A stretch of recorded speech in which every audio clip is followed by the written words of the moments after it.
ఘనమైనవి నీ కార్యములు నా ఎడల, స్థిరమైనవి నీ ఆలోచనలు నా యేసయ్యా.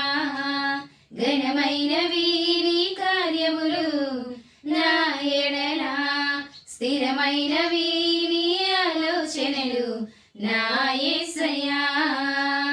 కృపలను పొందుచు కృతజ్ఞత కలిగి స్తుతులర్పించెదను అన్ని వేళలా.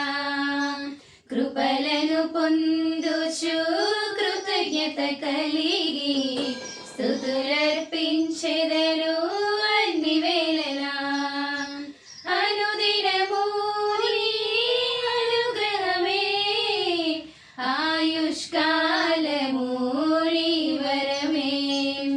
అనుదినము నీ అనుగ్రహమే, ఆయుష్కాలము నీ వరమే. ఘనమైనవి నీ కార్యములు నా ఎడల, స్థిరమైనవి నీ ఆలోచనలు నా